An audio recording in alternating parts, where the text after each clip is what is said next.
like a nice girl, Joey. And she makes a great sauce pop. Your girlfriend's making sauce? Ragu. From a jar? It's made like yours, Ma, with ripe tomatoes. Cheese? Romano cheese. Spices? Herbs? Just like you, Ma. Come on, Ma, eat. Smells like yours, Teresa. Joseph? Ma. She might make you a good wife. Ragu spaghetti sauce. That's Italian. Here comes Lipton iced tea lover John Meredith. I guess jogging does keep a body fit. It sure builds up a thirst. When I've got a thirst like this, nothing refreshes me like Lipton iced tea. Dandy tasty. Folks ask me what makes Lipton different. I guess it's the quality teas they put in this flow-through bag makes it taste so good. Try some. You'll be a Lipton tea lover, too. Bark twice if that's right. Can driving the speed limit really save gas? Watch. Two cars, same model, both with 2 gallons of gas. One goes 70 miles an hour, the other 55. The faster car is out of gas. The slower car goes 1 lap, 2 laps, 3 laps more. 25% better mileage. Learn how you can get the most out of gasoline in the Gasoline Book, free from Shell. Come to Shell for answers. Coming down the track, a new hope, a snack. Sesame wheat, snap crackers from Nabisco. Sesame wheat, snack crackers. A deliciously light snap cracker treat, baked with real sesame and wholesome whole wheat. All aboard for the new wholesome snack. Sesame wheat, snack crackers from Nabisco. Does anyone have a breath mint? Sure, try mine. No, try my new breath savers. They really fight bad breath. So do mine. I bet new breath savers are long-lasting and great tasting. Same with mine. I bet new breath savers are sugar-free. Sugar-free? New breath savers are sugar-free. Delicious blue-in-the-middle breath savers, packed with a long-lasting breath freshener. I'll try breath savers, because I want fresh breath, but I don't want sugar. Hey, can I try one too? Chevrolet's having a sale right now. Not an ordinary sale, but a sale on Chevy's best. The new Chevrolet Caprice and Impala, sedans, coupes, wagons, Chevrolet Monte Carlo, and a wide selection of top Chevy pickups, vans, El Caminos, and Blazers. Special incentives to Chevy dealers now make possible savings of hundreds of dollars to you on Chevy's best. See your Chevy dealer now and save. It's Chevrolet. Hi. Oh, good. Yeah, I love the flavor, but that smell. Watch this. Twice as fresh. A different kind of air freshener. So good. It works 2 ways. Like a spray on strong odors this way. That's fast. And like a solid, only better. It'll work here 60 days. Twice as fresh does twice as much. More garlic. Twice as fresh. Better because it works 2 ways. Your kids will love McDonald's Happy Meal. It's food and fun in a box. It's a hamburger or cheeseburger, regular-sized fries, regular-sized soft drink, and a McDonald's and cookie sampler. It all comes in a Happy Meal box with games, puzzles, jokes, and a prize. A prize? It's a hamburger or cheeseburger, regular-sized What do you mean a chair sponsor? Like, you know, like somebody that would send us some free chairs. Like we're down to 1 guest chair in your chair. God knows ain't nobody gonna sit in that thing. Oh, it's just fucking. You know what that smell? You know what that chair smells like? No, that's why I got rid of the other one, dude. The other one was fabric. That was a mistake. Yeah, but that leather, man. You think the leather repels smells? Oh, you wipe it off. Well, you can use Windex on leather. Yeah, but that thing smells like. No, you can use Windex on leather. That's just it wipes off. Spill barbecue sauce, actual shit, piss. Yeah. It's not a problem. Not a problem for me. You ever cut yourself and held it up to sap on a tree and then smelt it? That's what that smells like. Number 1, no. Number 2, nobody's ever done. But you got to do it right here so it doesn't. I've got a knot on my thumb. You do it in the fold and it doesn't leave a big mark. I've got a knot on my thumb. You talking about getting? You were drinking coffee when you came over here earlier, trying to stay awake. So how's that going? You staying awake? What do you mean? I don't understand the not understanding the question. I mean, I'm not asleep if that's what you're asking. Okay. I need to make sure with my guest whether or not they've fallen asleep or not. Because I have narcolepsy and I tend to fall asleep just sitting here sometimes. Just nothing. You can't make fun of that. I'm not making fun of narcolepsy. There's nothing wrong with that. You ever had? It gives me narcoleptic seizures every now and then, though, where I fall asleep and I'll go. Frying bacon. But I'll be asleep because of narcolepsy. Sure. See what I did there? Are you still buying coffee? Hold on, let me write that one down. No. 1 second. Are you still buying coffee every morning? Yeah, and it's damn expensive. Unless you go to Sheets. But you said you don't have to do that anymore. And I don't do that. The best day of my day today was... the best day of your day today? The best part of my day today is we found a Keurig upstairs and still in the box, and even had pods, so I can start saving money. I'm the only person now that drinks coffee. I work in a cold building all day. An ice ring. And nobody else likes to drink coffee up there. I find that very bizarre. They drink their Starbucks little... That's crazy. Little frou-frou Starbucks drinks. You know what I'm talking about? I do know what you're talking about. The overpriced ones. Right. I think most Americans would know what you're talking about. I go to Sheets and I get a 99-cent cup of Joe. American coffee. Boom. That's all you need. I'm drinking none of that Russian stuff. You ever had that Russian coffee before? I've not. Definitely not. Doesn't taste like freedom, that's for sure. You know, we did the tournament's going on. Which the tournament? NCAA men's basketball our tournament. team's doing quite well, huh? And we did, we both went to NC State. They're kind of a little Cinderella They might story. be able to make it to the Sweet 16 tomorrow. We'll see. We can only hope. But we got a couple of brackets working in the Grown Man Record Night Discord, or you could fill out a couple brackets apiece. I hadn't checked to see how I was doing. Did you fill out one, Jay, or two? Two. You filled out two brackets? Two brackets, yeah. Filled out a couple of brackets there, and then we had one for work, where the person that wins for our workplace, the TV station, they win an extra vacation day. Yeah. That's pretty solid. I'm going to pull it up. That's what I'm doing. I'm going to pull it up and just give a quick update on how things are going. In the Record Night Discord? I mean, the Record Night League? Mm-hmm. Sure. Why don't you do that? So go ahead and... Jay, maybe we don't want to do that right now. Okay. Well, you can. I can do it while we're talking. I mean, I can do two things at once. Yeah, anybody else do a bracket? Just curious. Me and our friend Zonkman were talking earlier. Right. This is probably the first one I've done in 15 or 20 years. That's what we were saying. A bracket? Yeah, I don't. I like to do them. I don't watch college basketball actually, but I like to do a bracket. I like to do it for money normally. I might put some money down this weekend on some games. Okay. Bet on that state game. Maybe. You know something I heard the other day, Jay? Or actually, just a couple of days ago, once the tournament started. Yeah. Did you know that Steven Spielberg and John Williams used to play together in basketball? Say that again. They were on a basketball team together. Who's John Williams? John Williams and Steven Spielberg. I don't know who John Williams is. Did all the music for the composer for Star Wars, Superman, Jesus Christ, E.T. Jaws. Well, James Brown had something to do with that. Derailing. That pause right there derailed it longer than that. They were both on the same basketball team. Okay. He shoots, he scores. Okay. Is that the name of the team? No. Really? Well, they're two. Well, they're in the movies, though, right? Yeah, they are in the movies. I like movies. Do you like movies? Do you like movies? I went to go to. I like going to movies. Do you like going to movies? No, I don't. I don't have friends though. Do you have friends? I actually don't. Do you have friends that'll go with you to movies? I don't know. I don't. Probably. I don't. Probably. You know, one of the teams I heard tonight. What? Or not tonight, but one of the teams in the tournament. I think they've already been knocked out.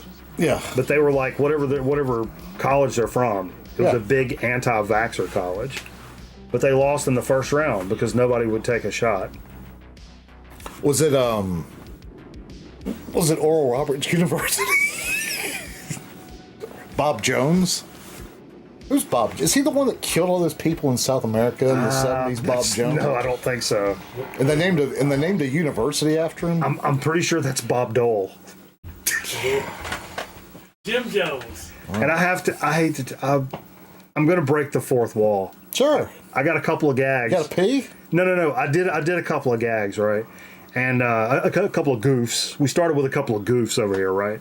And my final goof, I just want to pay homage to it in a proper manner. I found this earlier today, and I'm just going to let you know here it comes. Here comes the bit, because I think it's so wonderful that I just have to just acknowledge. So this is the one that we go into the show. This is the one we're going to use tonight. Okay. Ready for this? Yeah.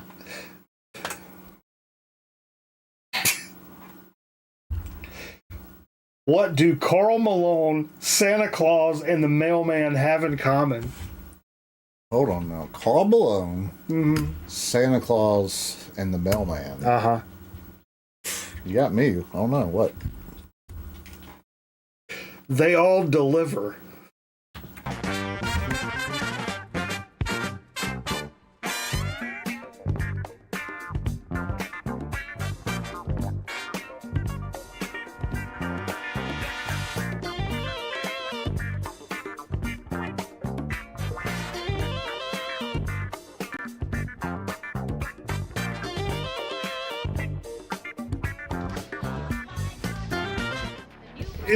I don't know what you call that. Jay was like, "Is it a deadpan joke?" It's like not. It was supposed to be a real joke. That was, but it's definitely like when you're trying to bond, you tell something. But it's definitely no. But I guess in the '90s, that would, if a dad told that at a party, maybe, I don't know. I guess, yeah. I guess that would have been funny a long time ago. It's just dated, and I can't believe it popped up, and I had to use it. Yeah. I'm sorry, everybody. Yeah, Karl Malone's nickname was the mailman. He was, because he always delivers. The M-A-L-E, man. Because you have to fuck other men. The nail man. Nope. In the ass. Nope. Stop. Thank you, everybody, for joining us here on Grown Man Record Night. We appreciate the piss hell, damn hell, fuck out of you for hanging out with us tonight. We've had a great session of playing records. Had a good time earlier. We got a great stack of records to talk about. I got some Dig of the Week stuff to talk about coming up, which includes the conclusion of my 7-inch little digging session over at Hippo Records, Greensboro, North Carolina. 27 from when Mr. Scotty Strechnine was in attendance here at the program. That's been a while. It's been a little bit, so I wanted to go ahead and wrap that up, Jay. I wanted to go ahead and wrap that up. Wrap it up. What up, Thump Finger? Old radio, some skinny artist. Some of you guys I hadn't got to say what's up to yet. Thump Finger. I was too busy talking about fucking Karl Malone jokes. Detroit Dan said what's up to you earlier, Charlie. Yep, just making sure I got everybody. Chirp. Moving forward. Dead Ahead, the Exxon Valdez story. Dead Ahead. We talked about the brackets. Got those brackets going on. We're watching the tournament, shit like that. There's also a CDL major this weekend. Hashtag Green Wall. Hashtag Brick by Brick. I did want to mention our pal, and probably your pal as well, Metal Theologian. You know the Metal Theologian. You like Aaron. He's a good guy. He's a good guy. Yeah. Tomorrow night, he's going to be doing a record sale. Not an auction, a sale over on his channel. I think I got something in my eye. Uh-oh. I think it's a ladybug part. Uh-oh. But no, I think it's going to be at 9 Eastern. But it's going to be a lot, he's known for his heavy metal records, Jay. I think it's going to be a lot of like psych rock stuff. Like 60s and 70s, like psych rock stuff. So if you're not subscribed to Metal Theologian, you probably all of you fucking are, for Christ's sakes. If not, go over there, maybe check it out. And if you're one of those people that maybe don't dig on some of the heavy metal records he shows, but he's got some stuff that's in a little different ilk. And he said he's letting it go for cheap. I saw a little YouTube thing. Hope he's okay. Hope he's okay. Yeah. I'm sure he's all right. I mean, Aaron, if you need to borrow $1 or $2, just call me, man. He's doing probably better than the rest of us. I'll be honest with you, Jay. But thank you, Miss You, for the there's a link. Click that link. Subscribe to Metal Theologian if you're not. I mean, I don't know who the fuck I'm talking. You guys know the deal. So I think we've gone long enough here. I think we have gone. You ready to end the show? Yeah, let's close it down. No. Let me find my fucking shit here. So I know we're talking about basketball tonight and the tournament going on and all that stuff. Everybody's having fun with their brackets, but next week, Jay? Baseball season starts? Next week, yeah. And so we got a little limited drop action. We got a red alert. We got a red alert going on here. Breaking news this hour. A Grown Man Record Night special drop for the start of baseball season. It's only going to be around for a limited time. So if it's something you may be interested in, I'd fucking maybe jump on that. Do it too. You better do it quick. I've been thinking about doing this for a while, and we was going to do it last year when we went to the ball game at Yankee Stadium, but I fucked it up and forgot to do it before I left. So I'm doing it this year for the start of baseball season. Right now, you can pick up for a limited time, Jay. The new Grown Man Record Night Hardball Collection. I just did 2 items. I had 3, but what was the third, may I ask? A thong? Let me break this down. So this is a logo that Aaron Griffin created for us. It did some stickers. And so you can get the shirt in the blue, a white, or a red. I've kept it. I don't want to see this shit on fucking olive green because it doesn't work. And I'm not even giving you idiots the option to do that. Also got the dad hat, which has the back buckle enclosure. A dad hat. It's a dad hat. It's and these are you couldn't do the game hat. Game hat? What are you talking about? Like these are way cooler. These are way cooler than that. And I don't know shit about sizing and shit like that. If you do, if somebody can do exclamation point merch, or I can do it, that should take you. It's a featured 2 items at the top. It's only going to be going for a limited time for the start of baseball season. And shouts to Aaron Griffin for that logo. It's super dope. Obviously, I'm a big Cubs fan. But even if you're not a Cubs fan, you can still rock this gear. I wouldn't. And be sure to read the descriptions of the products. How many products you have? How many products do you have? Just 2 products. 2 products. Okay, so I had a bucket hat. Yeah. I had a Bucky.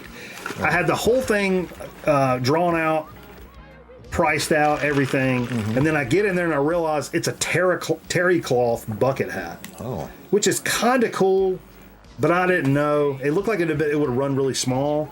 And for a baseball drop, I just wasn't on board with it, and I pulled it. At the last minute, I pulled it off. If somebody really wants a Bucky, holla at me, and I'll send you a direct link. Do they have any batting gloves with that logo on it? Now, here's the thing. I will tell you this. I think the shirt is $20. I think the hat is $25, and we're making like less than $2 off of these. This is not the recommended for the hat was like $32, and I'm like, no. So I dropped it back to 25, which drops the profit to like pretty much nothing. So we're just doing this to get it out there. This is not like a money grab thing. I just think it's kind of cool, and I thought some of you retards would think it's cool too. Sure. So grab you one, will you? Grab you one. Get you one, will you? Head on over to the website down there. There we go. Thank you, Miss U. www.gmrn.com. Nope, that's not it. Don't go there. Don't go there. Let me see where else here. Oh, this came out. I think Aaron Griffin posted this to the Discord. Speaking of Aaron Griffin, this is a weird Santa. So it's Santa. Look at this shit, Jay. It's Primus, Pussifer, and a Perfect Circle on a 3-way split. They're going to be touring together, but before that they got a 3-way split for you. Pussifer, Perfect Circle, and Primus will release the Sincetta EPPP on March 29th, featuring 1 new song from each of the bands, with all 3 tracks co-written by Maynard. And apparently Maynard, this kind of blew my mind, Maynard is celebrating his 60th birthday, like on this tour. That's correct. Maynard and Steve are the same fucking age. That's kind of wild. I thought Steve was way older, I'll be honest. That's wild. That's actually wild. I thought Steve was like at least 20 years older.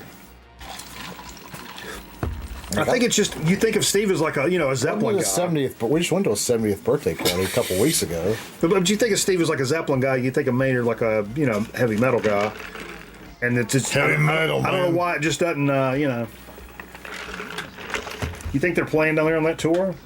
That's pretty cool. I think they're playing. You want to do a shot real quick? Sure. For Maynard's 60th birthday coming up? Sure. As we're doing that, actually, see. Oh, I got you. No, we got some right here. Oh, okay. This should be. Where's your thing at? Bring your thing. Don't tell him that. Zonk Man's up in the house, folks. Bring his thing in here.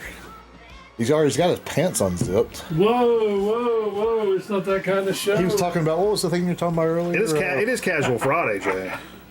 Rock out with your cock Rock out with your cock out, yeah. Yeah, can't do that. By the way, I learned that the hard way. No pun intended on that. I mean, Thank you, sir. I did see a guy take his cock out at a Leonard Skinner concert one time. And that's no lie. Really? Yeah. He just pulled his dick out? Yeah. Did he start wooing or, like, he was hammered drunk. They just figured he'd pull that fucking worm out? Yeah. That's It was funny. I'll dark. get you a shot. It was dark in there. So cheers, everybody. Let's go and bust this shit out. I'll give you the best advice I can give somebody is don't buy the cheap seats at a Leonard Skinner show. That's good advice. / Hank Unless Williams you're going to be Jr. one of them. / Hank Williams Jr. Oh, we were one of them, but there's levels to that. It's like Get Drunk and Fight crew. Yeah, I was going to say, there's levels to being like, No, it's a get drunk. Because I like going and acting like a redneck sometimes. It's fun to like, some guy gets drunk, pulls his cock out in front of everybody. I mean, Sure. women start scattering, But a few probably didn't. Oh, no, they all did. At a Skinner They show? all did. So Steve posted to the Discord, I don't have a graphic for this, but the Steve Vai, Danny Carey, Adrian Ballou, and Tony Levin are getting together to form this new band that's that. going to play King Crimson shit. Oh, man, that's out there, man. And it's got Robert Fripp's blessing. He's the one that announced it. What a lineup That's pretty deep. That is a fucking insane lineup. Yeah. I don't really like... I don't know. There's something about watching another group play another group shit that I'm not super interested in, even though that's a phenomenal... Like a super group? But they're playing other people's shit. I know, like cover band. Like, do you want to, you don't want to see you talking about you don't even want to see a cover band or like... I mean, not really. I saw where Strutter's coming to the Cone Denim Entertainment Center. Who? Strutter, that Kiss tribute that I saw. Oh, yeah. A while back. Strutter. They're good. They're good. What up, DJ Thunder? Tribute, whatever. Cover. What's the difference? Right? Cover and tribute? Tribute is like what Steve does, so it's like one band. Oh, covers not covers one band? multiple, and a lot of times people associate tribute with like what Zoso does and those bands, or Get the Let Out, where they dress the parts and all that shit. That's more of a tribute. That's a little taken over the top. That's a little too far for me. I don't care for that. But actually, I would prefer like what Steve does with his tribute band. It's like, oh, we're going to do Zeppelin, we're going to do it really well. Boom. I like that a lot more than like. I have this image in my head going to see my friends that I played music with, and they were in cover bands. There was a band called Koozie. It was James and Chibo from the 5Ls, at times Eric from the 5Ls, different members of the band.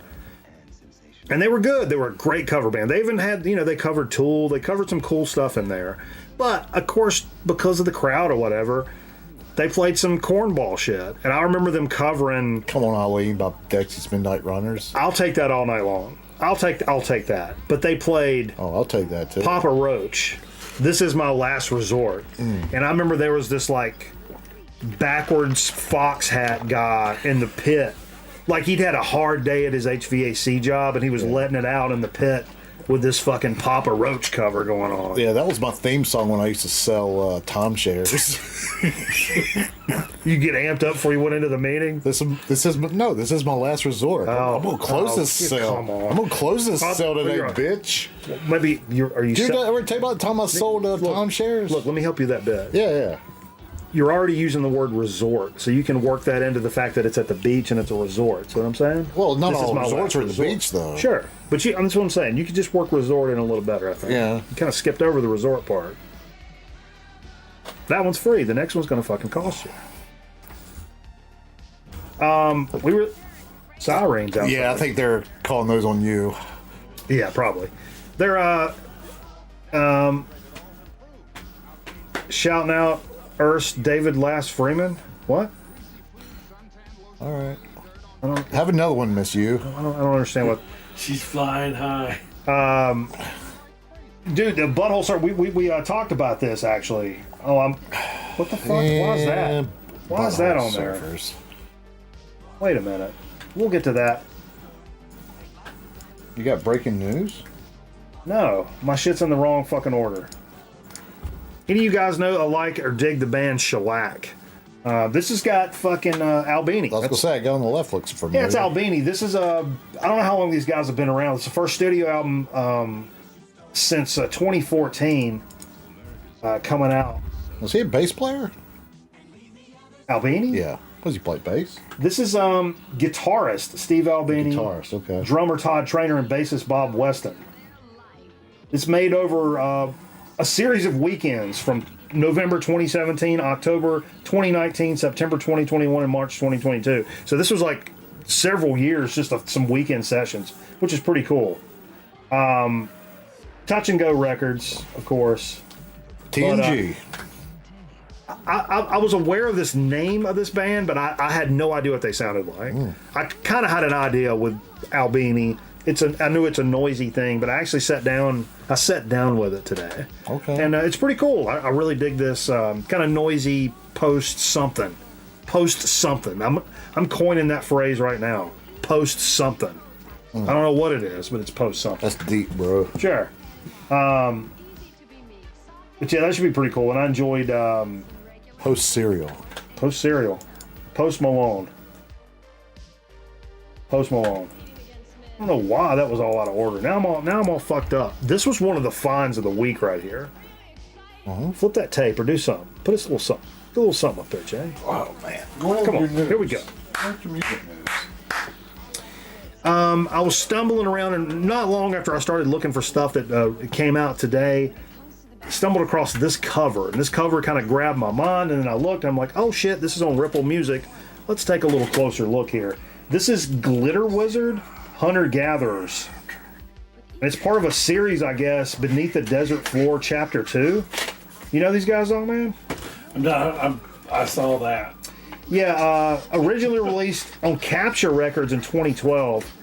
This is the description. This is as if the Helicopters and Jethro Tull had a bastard son and let the kids drunk from a cup full of punk nectar. You say bastard seed? But apparently it's long out of print, and really, was not what I was expecting. There's some quality riffage and good tunes on here, but it's got some really synth heavy parts in a very positive way. I thought it was a very cool album. I like positive music. I remember seeing the name Glitter Wizard, like just digging around from like old stonery stuff, but like I've never listened to it until today, and I really enjoyed it. Vad poop up in his mug. What up, man? Sounds yeah, pretty bitchin' to me. Yeah, check that one out. Telling you right now, check that out. That's worth your time. Yeah, the cover's pretty cool, you know. Now here's something. It's kind of a sometimes thing for sometimes people. I don't know what it's back on that kind of stoner doom tip. Bongzilla. Love the Bong Boys. I love the band for their personalities and them being around in the scene and their kind of vibe and all that stuff. These guys are from Wisconsin. Wisconsin, correct. And they've got some of the better riffs, I feel, in the stoner doom thing. Their vocals are a little much for me, I feel. They're a little too aggressive. I feel like I hate to use the term, but I feel like they ruin some songs with lyrics, with their vocals. Because they're super razor bladey, almost like Weed Eater, but for some reason, like Weed Eater, it seems appropriate. Bongzilla really doesn't. I don't know. Yeah. But I know it's. The riffs are fucking crazy. They're not nasty. What up, Zorlock? Bongzilla's got shit vocals. Yeah, it really turns me off, man. But I figured some of you ass crackers may enjoy this, so I wanted to make sure I at least put it out. This is a live record, which was recorded last summer over a series of shows in Europe, I believe. And I checked out a little bit of this today, and it sounds real, like recording wise. It sounds like it was recorded really well. So it's definitely worth a check out. See if it's your cup of tea. If you like those fucking kind of vocals, jump on that and grab you a copy, will you? All right. I can get down with that. use code bananas at checkout for 5% off. I'm just bullshitting. Don't do that. No, do it. See what happens. You could try it. All Sure. to do is tell you no. I mean, Sure. Maybe if enough people do it. Corrupt they'll give us Sage, the, what up? What up? What up? Now back to the butthole surfers, because we talked about this. I don't know why this. I apologize for that being out of order. I will be taking a fucking lap. But we mentioned that the stuff from a lot of the Matador stuff is going to be getting reissued, and this is the first wave. We previewed it when they announced it. Today is actually the first drop, and luckily for especially folks from around here, these actually showed up in our local shop around here. Record stores were actually getting copies of these records in, so it's not like something you have to go grab it from Bandcamp or hurry up on Amazon or whatever, and the shit's like real expensive or whatever. These were like fairly reasonably priced, and so you got Psychic Powerless, Another Man's Sack, Rembrandt, Pussy Horse, one of my favorite titles of an album ever. It's hardcore, man. And PCPPEP. All those are out today via these Matador reissues. Go check them out. I'm not the biggest fan. Oh, they're too weird.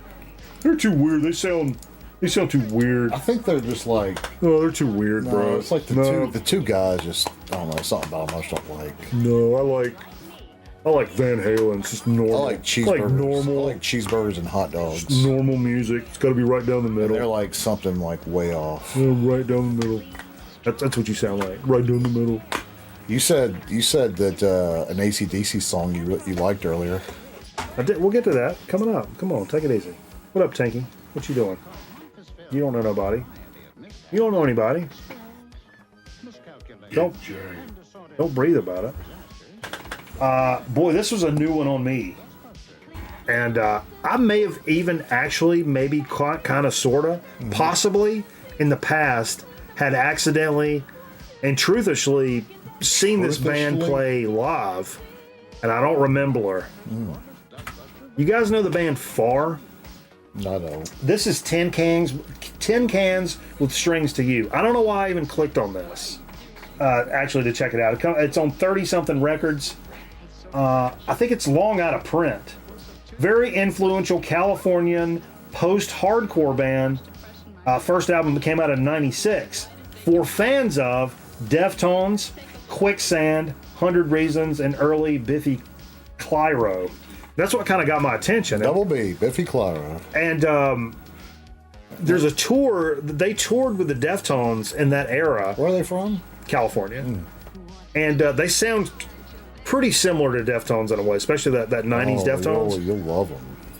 They're pretty good. They didn't blow me away, but as I started looking, I saw the Deftones.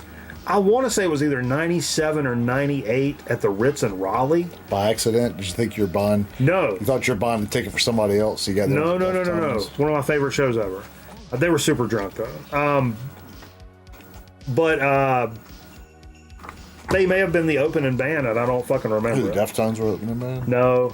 So check out Far. If any of those bands sound like some shit that you may be interested in, check out Far, man. They were pretty cool. I once saw Telly Savalas open for the Rembrandts. That's a lie. That's just a lie. Back in 90, what was that? That's a lie. You're just lying. What was Friends at its height? Like 99, 2000? That's subjective.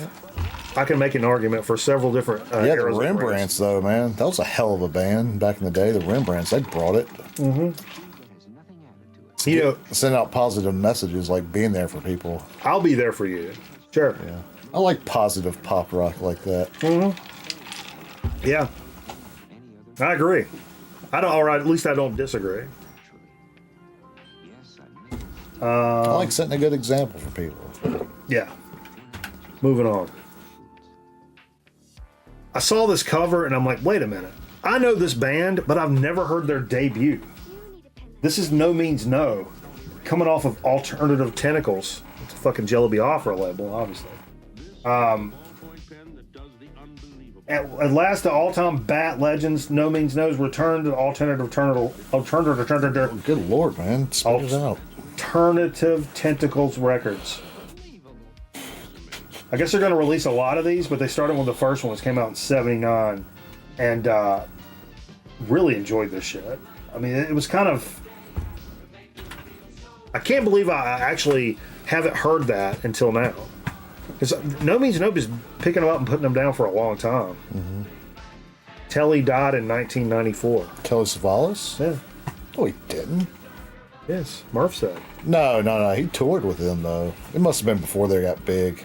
Jay. Maybe he took them on tour, maybe is what it was. You're caught. Just admit it. You're caught.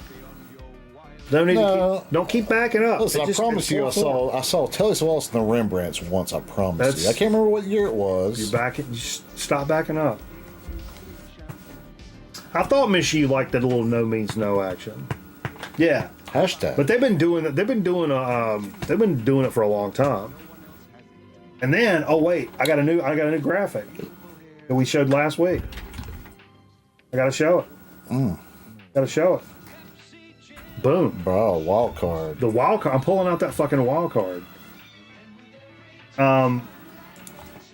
In this week's wild card, the cover kind of got me, and I'm like, all right, because I'm a sucker for things that look like this. I don't know why. Yeah. Also, the name of the album, or the name of the group, or maybe it's the name of the album. No, it's the name of the band. Maybe it's the name of the group. I don't know. Snakes Don't Belong in Alaska. Oh, that's just sign me up to move there, you know? And the name of the album is Who Knows Spanish? Jay, you want to give it a shot? I don't know Spanish. No, you're going to say stuff about me if I... Navegando al Paraiso. It's only 3 words. Sure. Navegando al Paraiso. So I'll read you the description. This is the description. Because it was a complete wild card. I grabbed it because of the name. You bought it. The cover. No. I mean, when I was doing this thing here. The band invites you on a transcendental musical journey. I'm like, okay, it's going to be like a new wave record. I'm all about that. An ambient record, something like that. Fuck. Come on now. Come on, brother. Effortlessly blending psychedelic rock with waves of folk and post-rock. And I'm like, oh, like psychedelic post-rock? Yeah. Sure. So I checked it out. I'm going to continue here. This album immerses listeners in a dreamscape where ethereal melodies ebb and flow like the tides. Okay. That sounds pretty Again, cool, it sounds like sounds pretty freaking cool to me, bro. Yeah. Each track evokes a sense of wanderlust, drawing inspiration from timeless musical traditions while pushing the boundaries of sonic exploration. I like wanderlust. They used wanderlust in their description, which is that's cringy as fuck. I did wanderlust last time I went to that Grateful Dead show. Sure. Anyway, it's really psychedelic, but it does have those hints of like a post rock kind of vibe at times. It's vibey, it's trippy, it's a late night jam for sure. Yeah. But I enjoyed it. And it's not just a new age record, which is what I thought it was going to be. It's not a new age record. I feel like I'm saying it's a new age record too many times. It's not a new age record. It's like a psychedelic, low key, post rock record. That's a wild card. It's a fucking wild card. Do they sing on That's why I'm telling you to check it out, because it's a fucking wild card. Do they sing? Or is it just music? They think so, maybe, possibly. What up, Sean? I get my hair did? Hell yeah, boy.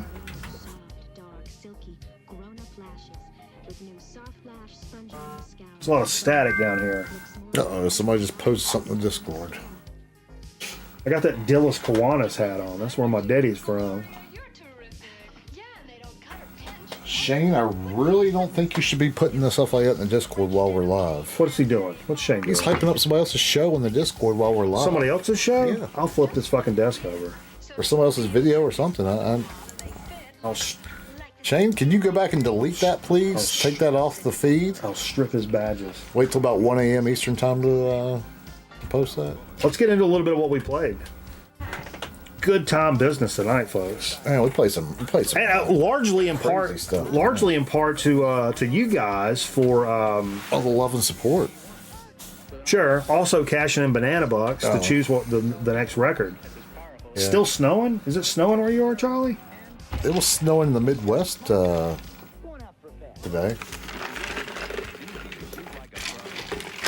Charlie lives up there in America Junior. What, Canada? Yeah. Oh, it's still snowing up there.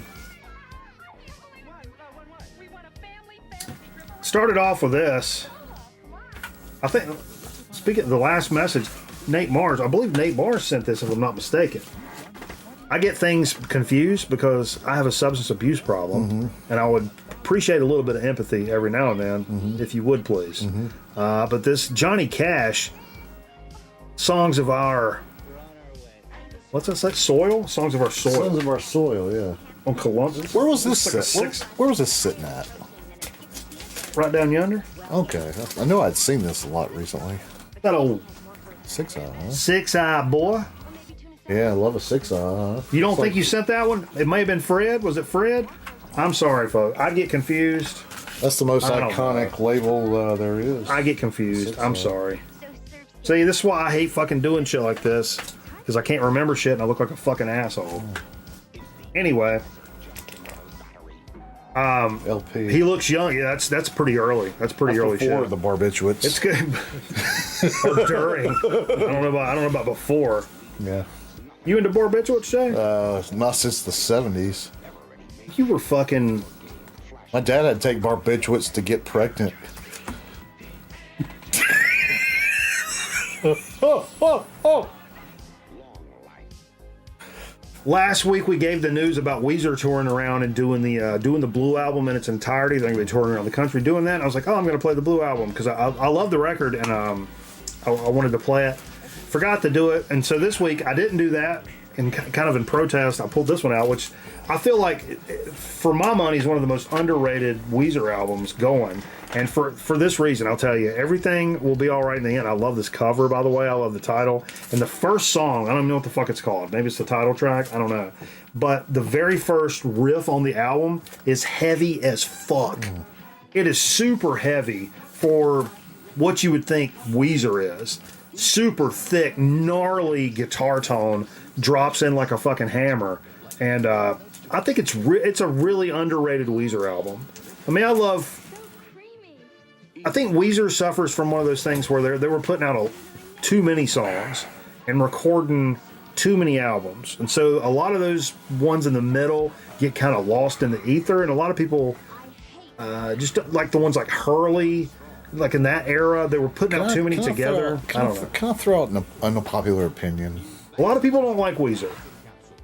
I don't hate them. Like, I don't hate them, but I don't... Like, they're one of those bands that, like, has kind of gotten big for what reason? They're hooky as fuck. You can't tell me they don't write good songs. They're more like...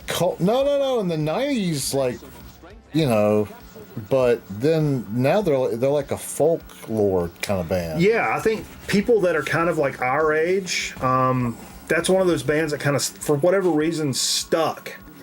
And now you're like a married couple, and you're in your 40s, and you got a couple of younger kids, and like you want to go on that fucking Weezer cruise. Yeah, you know what I mean. It's kind of like it's one of those bands that stuck with people. Well, and I don't know why. But I just don't really know why they're still around. Like, why are they still relevant? Like, I just don't really know why they're still relevant. I mean, it's not that it's because of their just cult following, really. Because I mean, they're still releasing things and recording things. No, and they tour and sell out like arenas. Yeah, like that's why I don't really get like.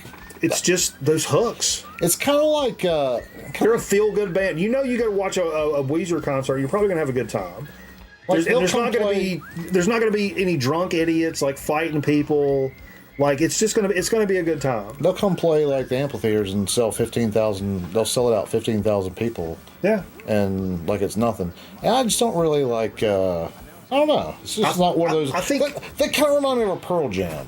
You know, not quite on that stage. Pearl Jam's huge. Pearl Jam's like a notch below U2 now, it seems like, which is another thing I kind of have a problem with. But I don't think it's the same. I think people gravitate toward them for different reasons. I think people gravitate, especially now, if you see like I know Vance goes and travels and watches a lot of shows, and a lot of people do that. They've started like traveling and watching Pearl Jam the way that a lot of people did with the Dead or Fish, Widespread Panic, stuff like that, where you kind of travel with the band. Pearl Jam's kind of become one of those bands, and I can see that by kind of how they do. I think Weezer just makes people feel good. And people remember back in the day, Weezer always made me feel good. There was never any bad times with Weezer. You know what I mean? Mm-hmm. It's a safe space. I kind of like lost touch with them after their first few records, like third or fourth record. I don't know how many records they've released. A lot. But I think if they had only released 5 or 6 of those, they would be even more of an iconic band. It's almost like fucking oh god, what's his name? In Easy Rider, not Peter Fonda, but Jane Pauley. Dick Cavett. Stop. Who's the other guy? Raymond Burr. No. Canadian. Dennis Hopper. Dennis Hopper, thank you. Dennis Hofferman? Dennis Hopper. Dennis Hopper is like Weezer. Dennis Hopper is one of the best actors for my money. I love a lot of the stuff he's been in. The problem is he was in like 1,000 movies. He never knew how to say no. And so he's in some super iconic roles in some super iconic movies, but he's also in a whole bunch of fucking turds. Because he didn't know how to say no. He was in everything. If you just stuck to the ones that are iconic, he would be like a fucking saint. Anyway. Yeah. I kind of liken it to that. That's just me. Yeah, I think it's just the thing. Or I think you're full of shit. Whatever. We're moving on. Pulled this one out, a little funk jams earlier, a little Bootsy Ultra Wave. Fred was saying that a lot of people kind of shit on this record. And I thought it was good. In terms of like Bootsy records, and he said it's one of his favorites. And I picked this up way back in the day, man. And funky, I mean, I don't know what else to say. It's fucking straight funky business. I played side 1 of this tonight, and not a stinker on there. There were some slower tracks than others, but no fucking slow jams. Mm-hmm. No ooh baby baby shits and stuff like that. There was some good stuff going on there. Fred cashed in some banana bucks. He wanted to hear Power Age, and I didn't have Power Age, but I did. The only AC/DC I have is Back in Black, because I'm not a fan. I'm not an AC/DC You fan. love them. I don't like AC/DC. I picked this up at Goodwill for $1. That's why I own this record. Oh, you're in love with them. But it's not like Seeger. Let me be frank here. It's Bob Seger makes me sick to my stomach. You want to wear Bon Scott's hat? Yeah, I would wear his hat. I mean, Bob Seger makes me sick to my stomach. AC/DC, I just think is boring. And a lot of that has to do with, obviously, the radio hits, especially this record. There's so many radio hits that I've heard so many fucking times. I'm kind of over it. But some of the tracks that we listened to tonight, that I wasn't as familiar with, I was kind of enjoying. Like low-key, I was kind of enjoying. So, it's not in the same realm as Bob Seger. I'm not a huge fan, but this was kind of jamming.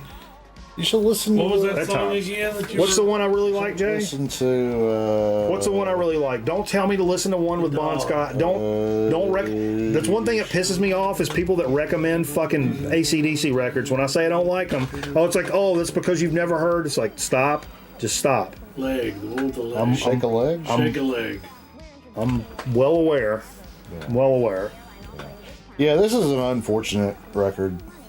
Unfortunate? Yeah. What do you mean? It's all like stuff you've heard a million times. Yeah, which is no fault of their own because even though I'm not the biggest fan, they obviously wrote some catchy fucking records that people really, really enjoy. Yeah. I associate it, especially here, I associate it with just rednecks. And, I mean, there were those the woo redneck girls. I kind of put in the Red Hot Chili Peppers file with me. I wouldn't say, just because you heard it so much? So hear them on the radio so much. Yeah. But like, You Shook Me All Night Long, I could, I liked it, but would care less if I never heard it again. I'd be just fine with that. I respect what they're doing and have done and all that jazz, but it's just not for me for the most part. Which is weird, That's weird because that's what every girl says to me after I ask them out. It's just not for me. That's after they run your credit. Well, God. Hey, Mr. Prowler cashing some banana bucks to hear. It was an anniversary, and I don't remember what he said. I apologize. Maybe he can hip us to this. Little Iron Maiden Number of the Beast. Played side 1 of this tonight. Yeah. I mean, what do you got to say here? This is some fantastic business. Is that a reissue? This is a reissue. No, wait. If not, that's a really cool. Yeah, because that's thick as fuck. TF. Yeah. TAF. 42nd anniversary? Today? I guess so. 42. Blue. 42. But yeah, good stuff. Miss you catching some banana bucks. Like I said, a lot of banana bucks cashed in tonight, so the playlist was largely sponsored by you fine folks, and we definitely appreciate the fuck hell shit out of that. Melvin's, speaking of Nebulous Prowler, sent this in Bulls and the Bees, plus it has Electro Retard on it.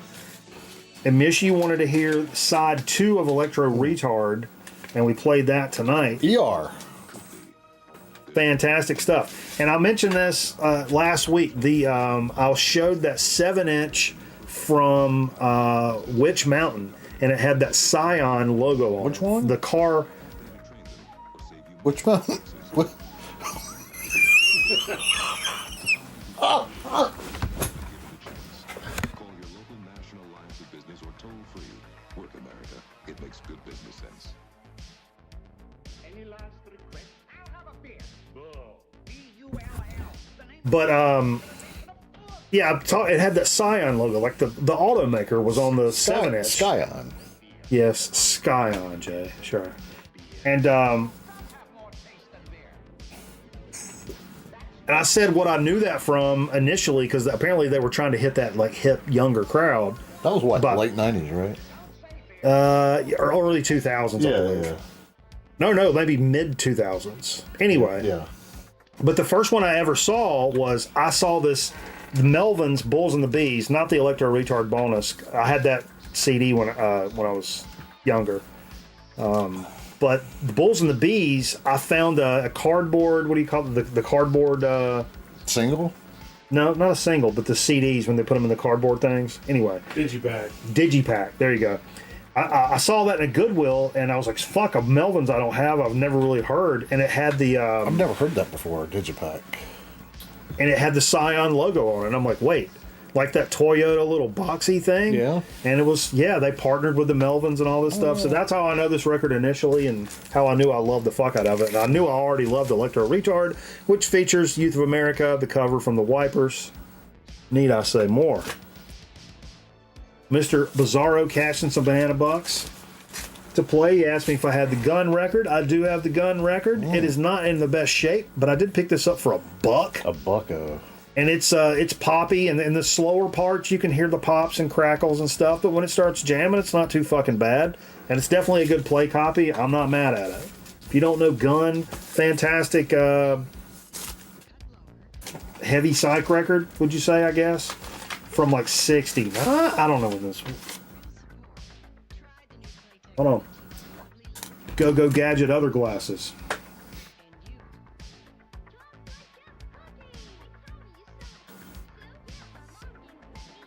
And I don't see it anywhere. Now I'm pissed off. I don't remember. It's like late 60s, early 70s, whatever. Figure it out. I can't do everything for you. Fuck. Good stuff, though. Classic, like, hard psych record that's... hard psych. Definitely worth your time. 68. 68. There we go. Thank you, Mr. Sorry it Zallman. took me so long. That's all right. That's our research department. R&D. Research and development. On site. Number one. Number one, razor sharp. We're always on site. Always on site. And USA's number 2, right behind number 1. Again, don't forget... I done fucked it up. I need to keep this on standby. Don't forget the new Hardball. Yeah. Limited drop from Grown Man Record Night. Yeah, buy lots of them. Available at the Grown Man Record Night shop right now for a limited time, celebrating the beginning of the baseball season. You don't want to miss it, Jay. Yeah. and what I thought was going to be finally, but we snuck another one in for just a little bit. But this was a day a week from last week. This is Code 7. This is my homies we played a lot of shows with back in the day. Division of Labor. We got some of the stuff that's some of the lower key Code 7 stuff on vinyl. But this is the first hardcore version of Code 7 that I've had on vinyl, and that's how they started out. Started out as a hardcore band. So it's our pal from Record Night, Jeff Jenkins, right there. Live music legend from around here back in the day. Still is, and still a good dude. A dude? Good dude. A good dude? Good dude. What, you don't speak English? No, dude. I'm losing everything. I'm losing control. I'm losing a life. And then I do think Nate sent this one. Okay. We finished it off with a little Ray Stevens. Yeah. Even Stevens. Look at that young man. That was right before there. he had the beard, I guess. And it's not a comedy record. It's like a, little, it's a motivational. No, it's like folky country. He's singing the soft stuff. He's singing his heart, Jay. It's soft music. As Bose would say, it had his left titty in it. Under my left on titty. The Monument label. Like jazz record, right? Isn't that a jazz label, a Monument? You ever been to a jazz club, Jay? It's real smoky. You walk in. Have you been to the jazz club over? Have you been to the jazz club over by A&T in Greensboro? No. Right off 29. It's right on the cloverleaf of 29, right by A&T. You should go over there one day. It's off Bimbo. I do know Bimbo. I'm serious. I'm dead ass serious. There's a jazz club about the size of this room. Right off the street. And the front door is like 5 feet off the cloverleaf. It's crazy. That sounds dangerous, Jay. It is. Right by the front door. We should put in a request to the city. Get a little.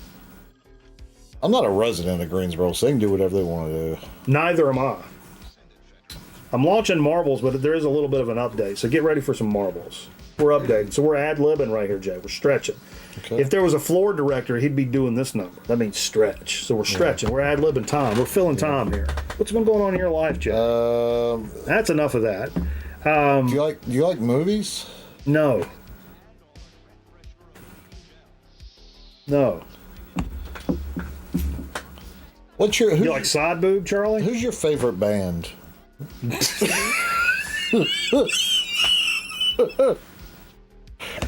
Captain Conversation. I'm hitting random. I'm not playing this game anymore. Random Manning. That didn't end well for anybody. Oh man, I think he's dead. Sure. I feel him. Why wouldn't he be? Any of my friends that I can't find on Facebook are probably dead. That's the assumption I have. Yeah. And there's quite a few of them. Exclamation point. Play in the chat, please. Exclamation point. Play in the chat. What do you guys? While you guys are signing up, what do you guys think of Facebook? If you can't find a friend like somebody you grew up with for many years, are they dead? Do you think? No, they're smart. I mean, but possible. But I don't know. 90% of people, I don't know if it's really that high or whatever, seem to have a Facebook page. I mean, I'm really, really good at finding people, and so there's a few people that have evaded me. Like there's not, and I know where to go from what you told me, and I don't find some of these people that. Same.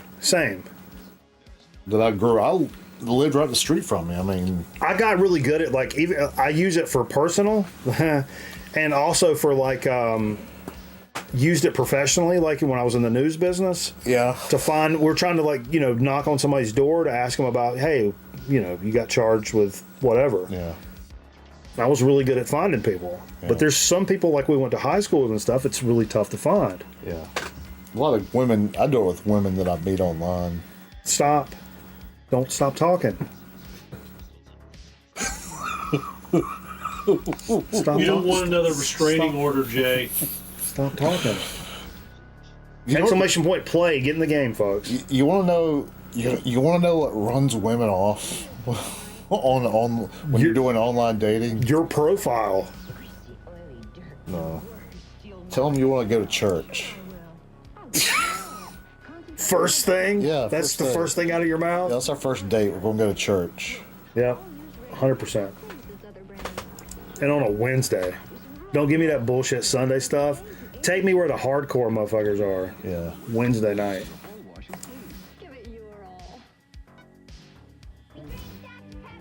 No, you tell. Look, you tell her. All right, look, you want to go on a date with me Wednesday night? It's at church because I'm in charge of the nursery that night. Wear your wedding dress.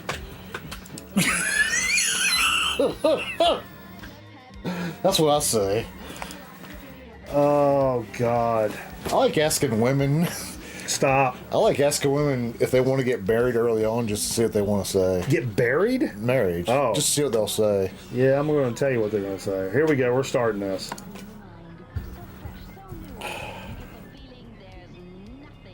Light crowd tonight. That's okay. More of a chance. Aaron Griffin holds the track record at 141 and some change. So good luck, everybody. I think people are missing Steve. I think that's what it is. Probably. I like the Argyle thing going on here. Is that right? Yeah. Oh, you can watch on the monitor up we have a monitor in the studio tonight, folks. Yeah, we call that an off-air monitor in the business. Is that real Aaron Griffin or is that the ghost? Aaron Griffin 2 at Yahoo. Whoa, whoa, whoa, whoa, whoa. Going up. Oh, how's that happen? Elevator? I don't want to get into a whole physics thing with you, Jay, but... Oh, it's clear, though. Or Ascending is opaque. important, Jay. Ascending. Somebody's off the track. Detroit Dan, I believe. Let's go Zonkman. Oh, Zonkman, that's moves. Big moves. Yeah. He's up. Power moves with shower shoes. Oh! Oh! Bill just jumped off the track. He was done with it. Oh, Zonk missed. No, hit it. Hit it. Hit it. Hit it. Didn't ask you if you hit it and shot him. Look at that. Nesvet's for Michael Nesvet from the Monkees. Not a big Monkees fan. Everybody loves the Monkees are fantastic. I loved them when I was a kid. I mean, until I found out how bad they were. Stop. Oh, sorry. How bad the other guys that were playing were. Oh, look, Record Night right behind it now. Yeah, I stopped there for a second. I was letting you catch up. Uh-huh. And who's in third? Oh, right fucking through. Look at this shit. Oh, no. No. Who won? Waboom! Waboom! Oh, waboom! That red ball and you tied with it. They were together the whole way. You're a red ball. So, Nesvet slipped down to third. Sorry about that. Oh, waboom! Did you practice this week? Oh, I've been in the forgot to gym. stretch out. I've been in the gym. Stretching's important in marbles. Absolutely. I've been working on keeping my shoulders parallel. What are the colors, man? What's with all the colors? No, seriously, the numbers beside the one. That's the most stoner shit anybody's ever. No, like what does the green mean? Green means it's official. You finished, I guess. Where? Beside your name. Oh yeah, that's as people finish. So the reds were eliminated. The reds are off the track. Oh, okay. So only 6 finished the race then. We're not done, Jay. Congratulations. I did not get the track record. That's still safe with Aaron Griffin.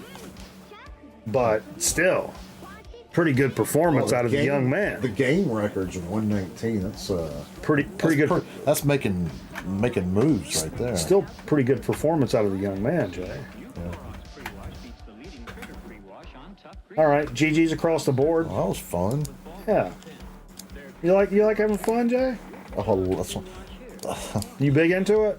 That's why I go to putt every now and then. I like fun. It's a hole-in-one, Tom. Makes me happy when I go. Everybody loves putt golf. Tomorrow's Super Saturday. Ooh. Super Saturday. Let's know get a what little that dig of the means. week action. Yeah. Let's keep it moving.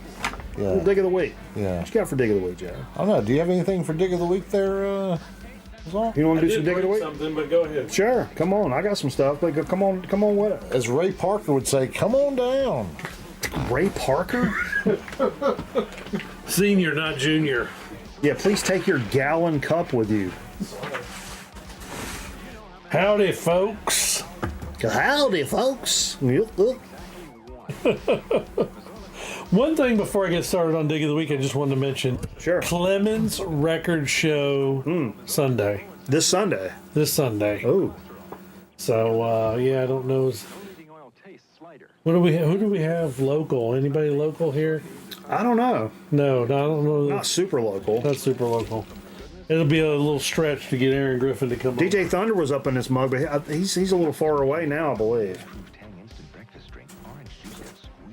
All right, so I think this is another hippo deal, and this particular record was not the Hold Please, another Hold Please thing. But I got it while I was there, so I hope this so they can see it, because this is one of those records where it's probably not too popular with the grown man record night fan base, and that is an Alanis Morissette greatest hits. Be surprised, dude. Now I know, like, you know, you get if you're a metal guy and you got Samantha Fox going on, sure, you're good. But what about Alanis Morissette? Number one, she's still hot as fuck. Secondly, I think I've talked about this, if not during the show, during one of the streams during the week. It's one of those, like, I enjoyed it in the 90s when it came out, and like nowadays, that comes on the radio. Oh, yeah. I'm not skipping over it. I don't change the station. It's not, I think I probably own some by Goodwill or something, but as much as you're like, no, that's not me, I'm also not changing the fucking station. And I will say this. There's a clip where Alanis Morissette, just within the last several years, I would say, she was older, was on Howard Stern. And she does an acoustic version of, I think it's You Ought to Know. And it's one of the most perfect live acoustic performances I've ever heard. She is fucking phenomenal. Like, her voice is... I played it for the kid, because the kid, vocal major, like in college and stuff, she's like does, I mean, even to like the opera level of stuff. But I'm like, you got to hear this, because it's pitch perfect. She does a fantastic job, man. And it's not something that I don't really seek stuff like that out, but as I kind of see it in passing, especially over the course of time, as you know, decades have gone by, that's still solid business, in my opinion. I was trying to see if there was a acoustic version of that on here, but it's not. This being the greatest hits. Yeah, definitely. There's one MTV Unplugged song. If I think about it, I'll post that clip to the Discord, because it's phenomenal. It's really good. Chicks seem to like her. Yeah, I mean, dude, I loved Alanis, because I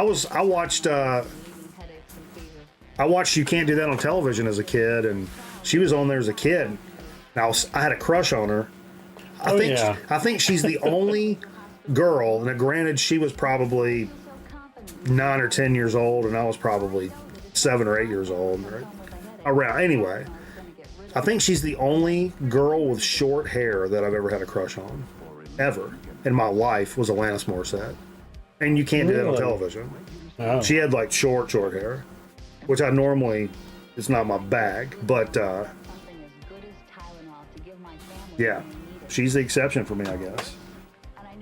That's somebody smoking hot with super short hair would be like a Holly Berry. Yeah. Just as you were talking about that. Yeah, there's been some. I mean, there's definitely been some, but like, I think she's the only one I've ever was like smitten with. Right. I was a little fucking kid, but you know. Her no shower phase was weird. Yeah, she got all kind of crunchy and had some fucking dreads and shit or something like that, or little braids or something. Yeah, that's right. I forgot about that, Charlie. That's funny. But yeah, it's not a bad. I mean, and that's nobody has that. Like nobody, that'd be cool to listen to. Like I'd jam that shit. Right, greatest hits. This is, of course, a classic metal. I did not have this on vinyl. Of course, I have it on CD. And this is a reissue. This isn't any OG or anything from the 80s. Oh, hell That's yeah. a little Metallica Ride the Lightning. Fucking Aaron Griffin sent this to the program. And, yeah, quality stuff. I think Chromie D actually said that's his #1 thrash album of all time. Oh, really? Yeah. For me, I would put... Master above that. I go my order. This is a classic record night question, like your Metallica order. I go Master of Puppets, Kill 'Em All, Ride the Lightning, and then Injustice. What's your order?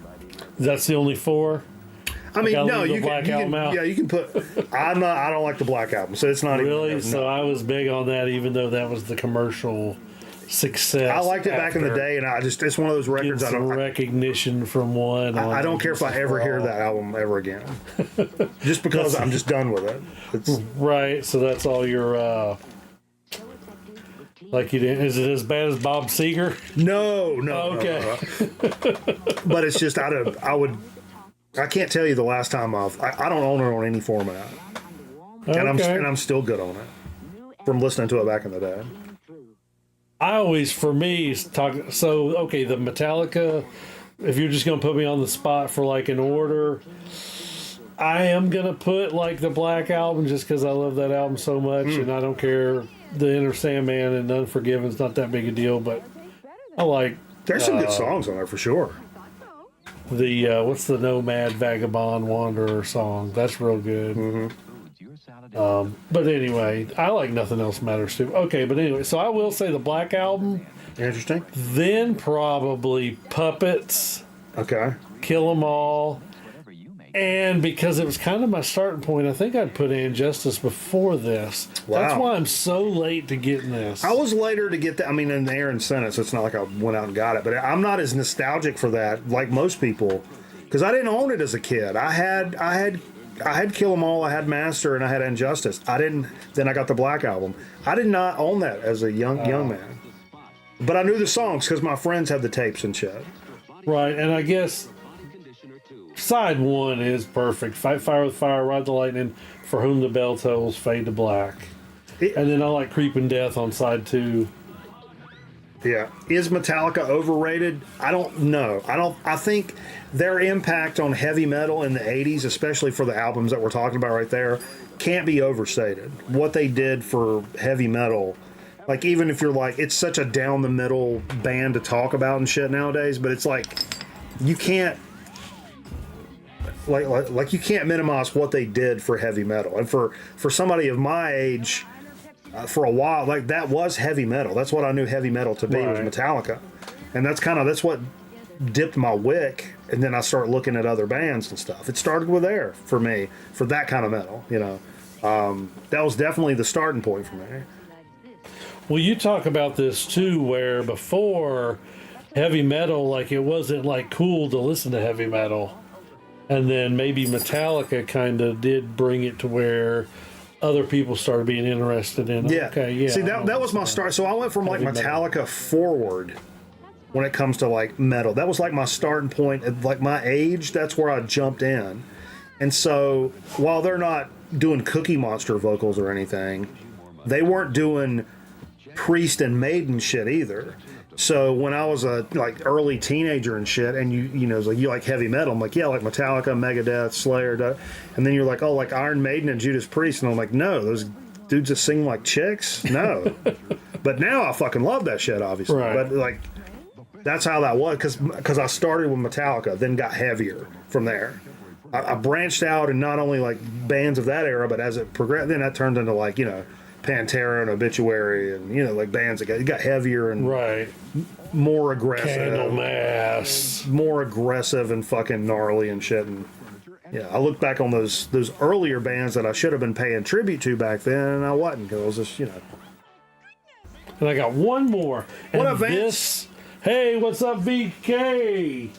This was the Hold Please. Okay.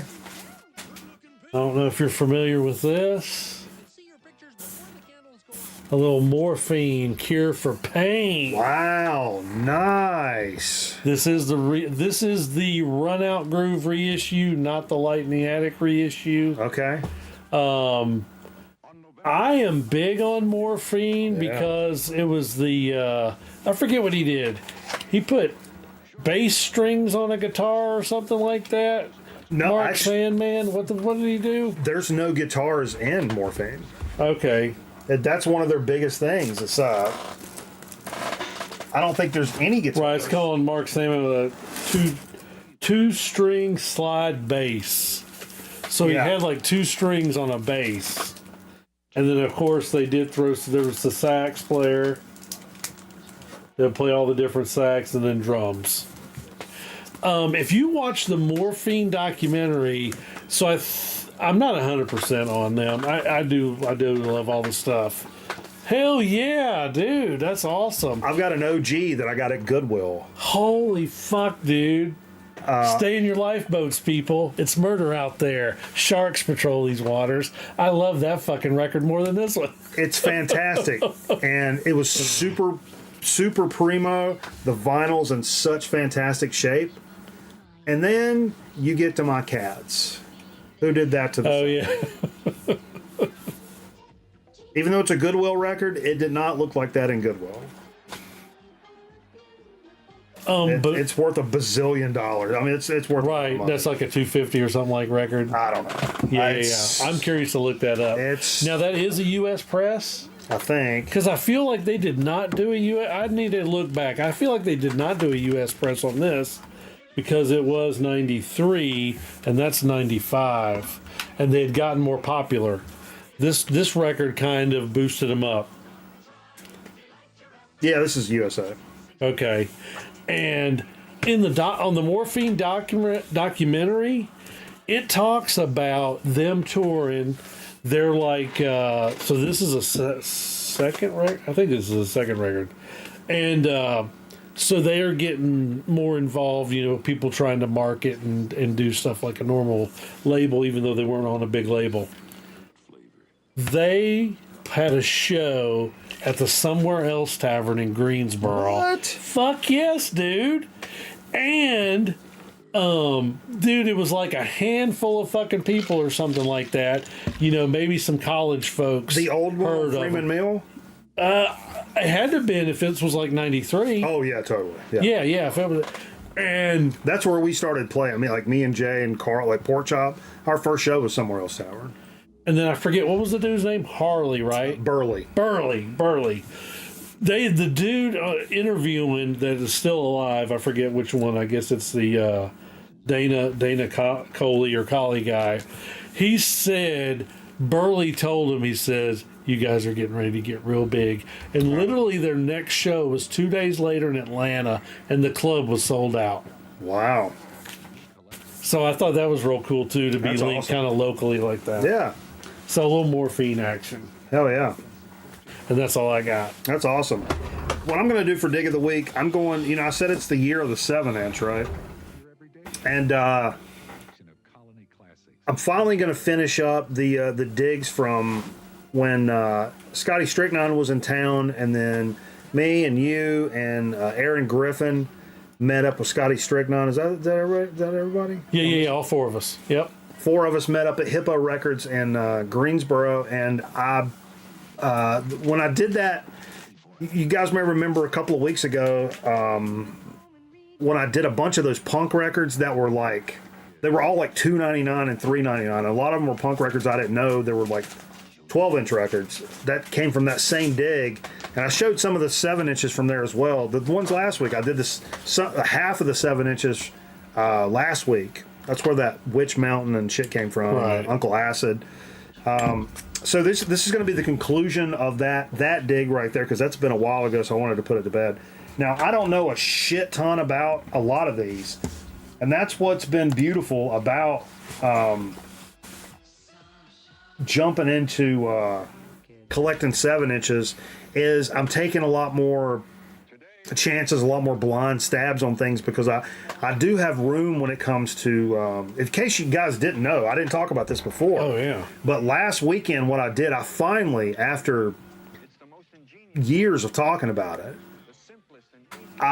the bottom shelf down across from us, it had my video game collection. It had my NES carts, couple of hundred PS2 games, some Sega Genesis stuff, like Super Nintendo. That whole bottom shelf was that. I took that out and put it back in a different cabinet. I moved my country section down there, my compilations, the stack over here. I moved all the baloney out of that, and out of this stack, which is my rock and roll stack, I broke out all the metal records and put them down here in this stack.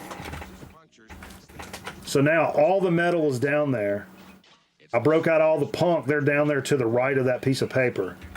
So metal and punk are now broken out of the stack here, which gives me lots. You open up a lot of space. A lot of room here, which makes shelving records easy, makes finding stuff easy.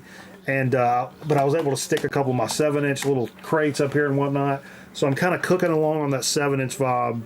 And without further dudes, like again, a lot of this stuff I'm not going to know a shit ton about. This is but I did look up some stuff, and I've listened to all of this, but a lot of it I can't remember. But this is a garage band, a kind of a garage indie band from Chicago called Hot Machines. The cover kind of drew me in. Most of these are pretty cheap. It's Hot Machines 2, which I think came out in 2009. Found it in 83. Holy shit. No, this is, no, what? Yeah, this came out in 2006. But they were around, no, they weren't found in 83. That's a mistake. This is from 2006. I'm getting my stuff confused here. Dusty Medical Records out of Milwaukee is who put this out. But kind of an indie garagey kind of shit. That logo was looking kind of anti-firearms. You think so? This one, I knew it had to be something. Again, didn't know shit about it. Music on Vinyl, Record Store Day release of Batmobile. The name of this is Batmomaniacs. So these are the ones that have been around since 1983. It's a rockabilly group. Where's my cursor? Jesus. But these guys are Dutch. It's a Dutch rockabilly band. And this 45 came out in 2017 from Music on Vinyl. It's numbered too, number 595. And it's got Batmomaniacs, Rock and Roll and Alcohol. That sounds awesome. And Rollin' Dynamite, which is a live version. MOV does great reissue stuff. Yeah. And it was nice. This was $5. A little heavier on the price for a lot of these things that I picked up, but can't pass on some good rockabilly, especially a good copy, some shit like that, even though it's a reissue and shit. But this was one I didn't know fuck all about, and it was $1.99. A lot of these are $1.99. What If? I saw that cover. I don't know. I kind of bought anything that's got like a hand drawn cover like this. I'm kind of a sucker for. I'm finding, and when I looked them up, what is this shit? What does it say about it? It's on Do You Hear We Records. Punk rock from 2009. I don't really remember what this sounds like, but yeah, sure. So that says EP, so there are like 3 songs aside? Oh, yeah, yeah. So this has 6 total songs on it. Sweet. Pretty cool. This was one, kind of the same thing. The cover, the name, the vibe, the art, like everything kind of drew me in. The names of the stuff, it's on Rorschach Records. Christian Television. Field Day. Field Day is the name of the band. Christian Television is the name of the album. It's kind of an indie rock, punky thing from 2009. These guys are out of Richmond, Virginia. I did find that out. Rorschach Records. That's local enough. Yeah, The Fast and Curious, and there's Barbie with a Gun in there. all of that seems pretty cool. So I was like, I took a chance on that. None of these are stinkers. Like none of these things I took blind stabs on, I put them on, and I'm just like, oh fuck, I missed on that one. Which we've all done, you know? Right. But luckily, my record with 7-inch stuff has been pretty good. And judging stuff strictly on covers and titles and labels and artwork and just whatever, you know. This is a split, actually. Let me see if I got some information here. Oh, did I not put this one in there? I don't know. This is Lowdown. I don't think I found anything about this. No, I'm sorry. Low Bow and Dinged Up. It's a split on. Let's see if I can get the label here. I think there was a straightforward punk rock, if I remember right. Gaijing Records. It's also got Wall Rod Records. So 2 record labels got together to put this split out, which is pretty cool. I don't remember the year. Sue me. But it's a split from these guys. Dinged Up and Low Bow. I'm trying to think. I think they may have been Chicago as well, but I don't remember. This is one I bought based off of name alone. It was a $2.99 joint, so shelling out some major shekels here. Yeah, extra. But it's called Nuclear Santa Claust. CLAUST or whatever. This is Don Giovanni Records from 2011, punk rock record. There's a song called Bikini Island, Got You in My Sight, Moon Landing, I'm Alright. So it looks like it's got 1, 2, 3, 4, 5 songs on it. I remember liking this quite a bit. Nuclear Santa Claus. And finally, I don't think I know much about this one either. It's an American punk. No, this is the other one from Chicago. Cover 100% wrote me in on this one. No, I mean, why wouldn't it? TV Slime. This is from 2015, a punk rock record. What label? Fuck. I don't see the label. It was self-released. I don't know. Yeah, it's not showing the label, I don't think. Let's just break it. We'll break all of it. I don't know. I don't see a label on this. Possibly self-released. I don't know. But out of Chicago, TV Slime, and I remember digging these guys as well. We'll probably jumping into some of these 45s, these 7-inch joints after the program tonight. I would assume that's probably what we're going to do. At least for a little bit. Yeah, they all look pretty cool, man. It's fun to like take stabs on stuff like that and just have some fun and add some weird stuff to your collection and see if you like it. And if you don't, you can always do something about it, but which I literally never do or have ever done. I've never gotten rid of any records ever other than trading. Have you ever gotten rid of any records? No, I'm a hoarder, man. And it's Me too. bad. I have a hoarder tendency. Yes, it's bad. It's like, I don't know if I should mention it. Yeah, I'm not even going to get rid of the Kenny Rogers records. No, I wouldn't get rid of Kenny Rogers. But I have 2 shelves of baloney that I'm going to have people go through and be like, if somebody wants something out of this, just grab it. Because it's going to end up going to a Goodwill or something. I'm just going to do it. Get rid of it. Just to make space. I'm never going to play a fucking Ed Ames record. Even for fun and even if I don't know how fucking high I would have to be to pull out an Ed Ames record. Let's be honest. So high you wouldn't be able to pull out the Ed Ames record. I think that's the proper answer to the question. That's the proper answer to that. You're probably right. When it gets to that point, I'm probably unable. I'm either unable or unwilling when it comes to Ed Ames records. I think that's safe to say. I'm sorry to say I own Jim Neighbors. I've got some Jim Neighbors in there too, Charlie. And you know what? I mean, I've never just been like, yeah, let's pull out a Jim Neighbors record. Since we're all doing the Jim Neighbors Anonymous, yeah, I've got one too. Yeah, sure. Now I love when he sings on Stroker Ace. Amazing Grace. Bruce? He's like, no, he sounds good, but the mouth is all off. That's what Burt Reynolds says. Say, look, his mouth goes all to the side. But yeah, that was a fucking dig of the week shit right there. Dig it. So we're going to come back with a Soda Speak and Chip Chat here momentarily. We got some cool stuff coming for that. And yeah, and then we got a Chip Chat. Zonkman brought some fucking gnarly business. Courtesy of Mrs. Zonkman. We got some crazy business coming up. Some shit I don't even know. Don't ever forget, folks, it's never fucking chalked. It's never fucking chalked.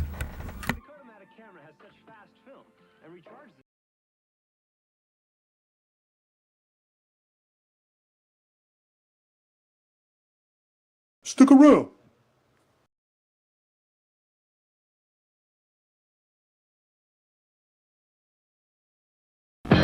Lake Dolores, the magical water world that features the most exciting high-speed water slides. The family fun place that offers relaxation and incredible thrills just off the I-15 Las Vegas freeway near Barstow. Call now for special rates. Glide down the 200-foot water slides, up to 50 miles an hour. Good, clean, safe fun. A thrill a second. Bring the kids, picnic, camp overnight. Fly the giant swings at Lake Dolores. The magical water world that guarantees a fun-filled time. Dennis looks left and rolls right. It's a pass to Burley. Touchdown! I'm gonna call Pete. Hey, make sure you dial 10-10-3-2-1 first. Why? Because it saves me moolah. Really? Yeah, and it's half price for all calls over 20 minutes. Half price? That's a lot. What about monthly fees? No fees, no hidden charges. Here, look how low my phone bill is. Wow, 10-10-3-2-1 does save a lot. Don't bother calling. Why not? We just lost. Dial 10-10-3-2-1. Frankie and Johnny Furniture is having a sale. Right now, you can buy 3 complete rooms of furniture for only $699 with only $250 down. Just $50 down on select items will put you in a great bedroom set or living room set today with no problem. All senior citizens get a 10% discount. Bad credit or no credit, no problem. Are you on welfare or Social Security? Are you newlyweds? No problem. Come see us. I say, this is Frankie and Johnny's, the place that lets you have it with no problem. I'd like to buy a bedroom set. Do you have any credit? No, I receive Social Security and welfare. You have to see the special man. Let her have it. With no problem. I'd like to buy a living room set. Do you have any credit? No, I filed bankruptcy. You have to see the special man. Let her have it. With no problem. I say, see Frankie and Johnny, he's the credit man in town. For only $50 down, he can put you in a living room set, a bedroom set today. See the special man. I got the $50. Let her have it. With no problem. I got it with no problem. Did you bring the peanuts, pretzels, popcorn? Did you bring the burgers? Where's the beer? Did you bring the ketchup, mustard, pickles? Did you bring the pumper? Yeah, it's here. Did you bring the icy light Iron City pumper? Can't forget the pumper. One of each. Did you bring the ice to chill the pumper? Yeah. When you want a cold one, just reach.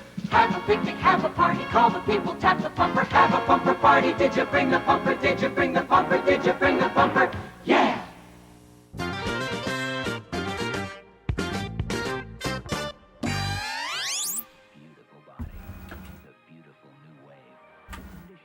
Hey folks, thanks for staying tuned with us here on the Grown Man Record Night program.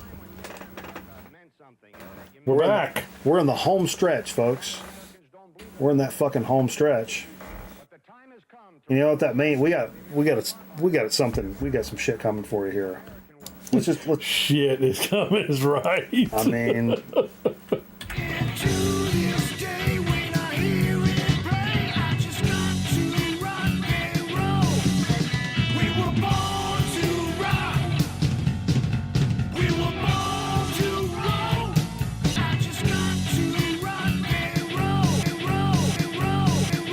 so to speak. All right. So, for So to Speak, there's a possibility that we have done this soda before. I did. So, I went to Aldi today to do my grocery shopping, and I realized we needed a soda for So to Speak, and they have their own. They carry some stuff. It's called Summit Cola, And they've got like a regular cola in a 12-pack can. They got a Diet Summit, which is actually really good. It tastes really close to Diet Coke. Well, I'm a big Diet Coke fan. It's very close. And I've seen like a lemon lime at certain times. But they also have 4-packs of what their more premium stuff. And they have a ginger beer with pure cane sugar that is fan-fucking-tastic. I do remember doing that for sure. We may have done this, but let's all just pretend like we didn't if you remember that we did. If you remember that we have done this soda, you're not fucked up enough for this program. I'm just going to go ahead and say that. So anyway, what it is the Summit root beer. And this is pure cane sugar. Let's see if I can get a little low down here. Actually, I don't even see I hope it's a twist off because I don't see the water down here. Oh, yeah. It's easy money. Sparkling non-alcoholic, it says, made with pure cane sugar. Oh, it's got the Aldi label on it, actually. Aldi twice as nice guarantee. So, yeah, I mentioned. I remember earlier Charlie said he mixed some whiskey up with some root beer and said it was really good. And I don't know if I've ever done that, but that sounds fantastic. Yeah, I've definitely never done that. Wow. That sounds really good. Yeah, it does. Yeah, A&W and Jack Daniels is the way. Yeah, that's what he was saying earlier. Yeah. Okay. So let's give this a shot. This is the Aldi pure cane sugar root beer, more their craft variety from Summit. Excuse me. I'm going to take my snooze out. Take your snooze out so you can get the full flavor of the root beer. Maybe get a good smell before you. It smells fantastic. It smells like an IBC. Yeah. Are you gonna let your daughter go without? I try not. These are not very cold. Still, that's cold enough. That's good. That's really good. And it really does remind me of an IBC. That's the first thing, from the smell to the taste, flavor, the aftertaste. The foaminess. It's really, and I don't know, is IBC pure cane sugar? I don't know. I don't know. I would assume not being. That was, as we talked about, if you got, as we talked about baseball season right around the corner and that new fucking hardball drop from Grown Man Record Night. I'm a big Cubs fan, obviously. And when I was a kid, my mom would buy me like a 6-pack of IBC root beers for the week. And I would save them. And we had one of those little like plug-in extra ice crushers. You remember the ice crushers? It was something. No. It looked like a can opener. You plugged it into the socket. Yeah, we didn't get any of that. And you dropped your cube ice in the top, and it sounded like a goddamn fucking jackhammer. And in the bottom came out some nice fucking shaved ice. So I would take like a big glass, fill it with that crushed ice, and I would pour my IBC over crushed ice every night or day to watch the Cubs game. And that's why, I drank one a day, only for Cubs games when I sat down to enjoy it as a kid. That's how I spaced it out. Because normally as a fat fuck kid, if it was Pepsi, I was probably drinking 9 of them a day and like whatever. But yeah, this is fantastic. This is good. All IBC is pure cane sugar. Thank you, Murph. Yeah, there you go. So it's almost a spot on replica. But these are these were like, I want to say $3.69 or something like that for a 4-pack of these. Shit, though, these days less than $1 for glass bottles. That's not bad. No, I mean it is Aldi, which is great. Aldi will definitely save you some money. Pretending I was Harry Carey, yeah. Sometimes, sometimes I definitely was. Hector Villanueva, little Dougie DeCenzo. Steps up with everything on the line. So I stay for an ice cold Budweiser. That's what I was talking about the other night. Like, periodically, it would be the most boring game ever. Right. But about the 7th or 8th inning, Harry would just announce that it's such a nice day for a Budweiser. Because he was drunk and he was drinking Budweiser. He was literally drinking Budweiser. I killed a dozen or so IBC Black Cherry earlier this week. Hell yeah, dude. Those are fantastic. Yes. Oh, those are damn. fantastic. Shit, I need to get Absolutely. some of those. That's good. Hey, let's get into a little bit of the old chip chat action. And man, you got me up against it. I'm actually kind of tweaking on this one. I'm kind of tweaking. Potato chips, how my mouth does dip. Potato chips, how my mouth does dip. Excesso, calorious. Excesso. There's a lot of stuff on the chip, is what you're saying. Those are thick. Papas. Look at that. Es delicioso. Ah! Sting City. Indeed. In fucking deed. And so, you know, we've been doing a lot of the foreign chips lately. We've had a lot of people send some foreign chips into the program for us to try, and we've been around the world on stuff. We've done a lot of the Southeast Asian stuff. We've done some South America stuff. Done some European chips. A lot of the Asian chips have a lot of... Wizard sent us a big fucking box of the Asian stuff, and a lot of that...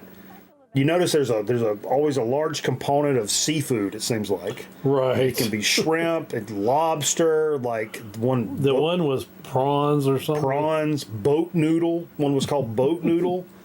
So we've definitely been through the ringer when it comes to the foreign chips, courtesy of Mrs. Zonkman. Yes. So tell us where you found these. Okay, so... at the mall. So we're going to the mall. Does anybody still go to the mall? I probably haven't been to the mall in a while. I love the mall. And it was for some jewelry sizing. Sure. So, of course, while we're waiting for that, we're going to go in FYE, who almost has no CDs or records left. Really? At this point. What's in there? What's in there? Funko Pops. Even the DVDs is shrunk down. So it's all about shirts and toys and whatnots mainly. Okay. But anyway, they had a freaking bin of Asian chips to go through. Okay. So there's just this bin. So, of course, and Mrs. Ogman said, hey, look at this over here. So she starts going through them. And bam, this is almost the first one she picks out. She's like, we're getting this, and you're taking this to Mike for Grown Man Record Night. So it's a foreign lace chip. It looks like the Thailand. If I'm guessing by that font, it may be Thailand. Maybe not. I don't know. I have no guess on that. It's hieroglyphics. And it's got this interesting... okay. Look at this. Look right here. Maybe that's a popcorn. It looks like a puffed corn, but look at the description. Hot and sour lemon breaded chicken feet flavor. Chicken feet flavor. Now, is that why you really was thinking about Thai too? Because of the chicken feet? I don't know. No, I was just looking at the chicken feet.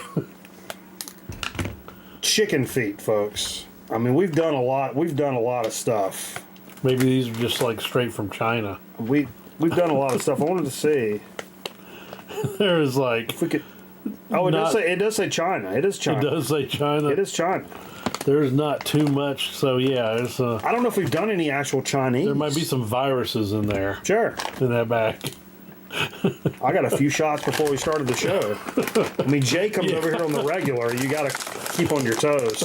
Because Jay will bring some fucking viruses over here. I'm going to dare to smell. Okay. Not offensive at all. Oh, that's not too bad. There's a hint of something there that just ain't right.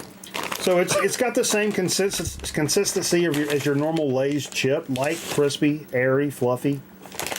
Not a ton of stuff on the chip. Looks like enough. I mean, kind of like Lay's. Lay's don't go overboard with the flavor typically. So let's give it a shot. All right.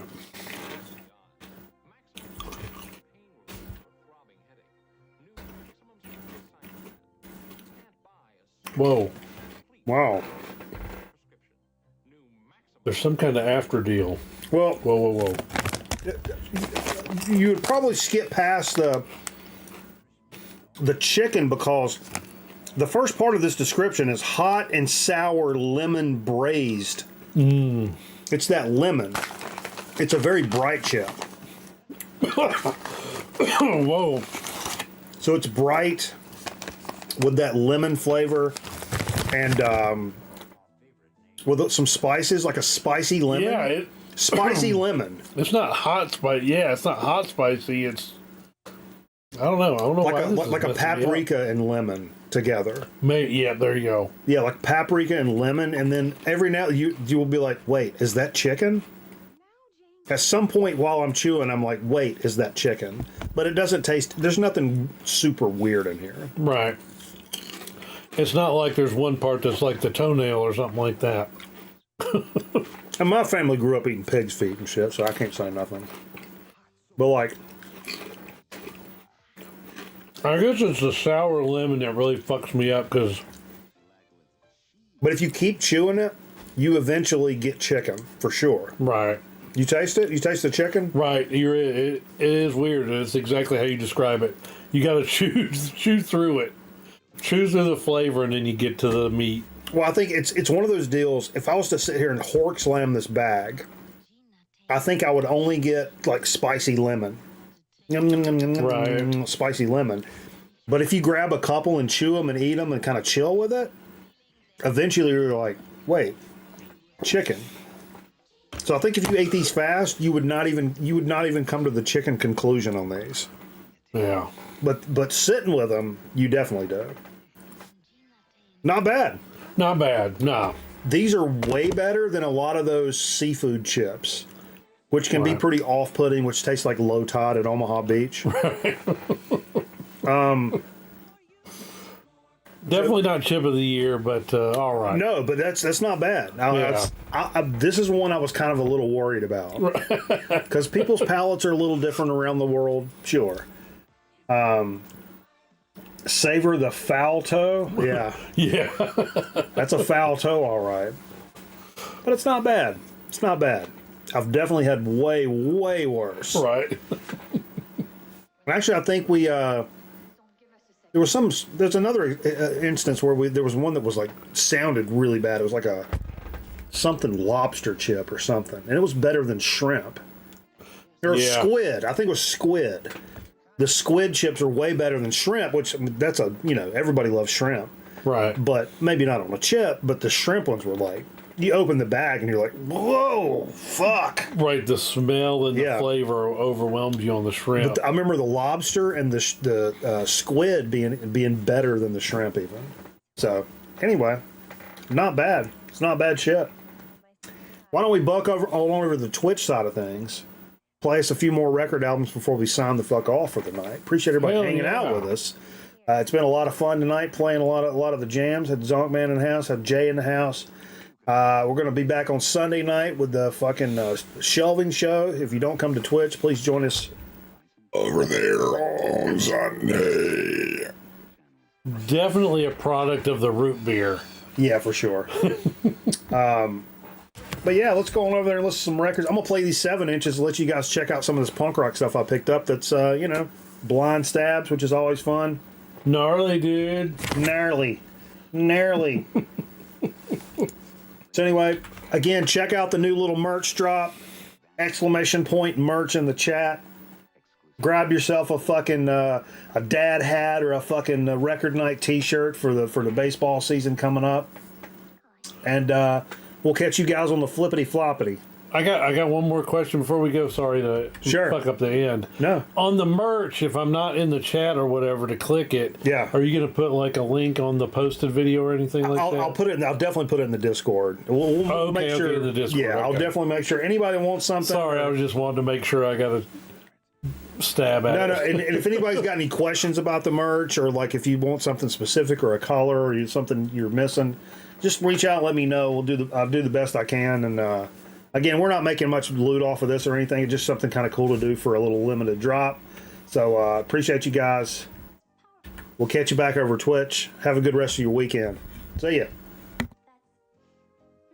Baby fresh on you. Get a little closer with Arid Solid Extra Dry.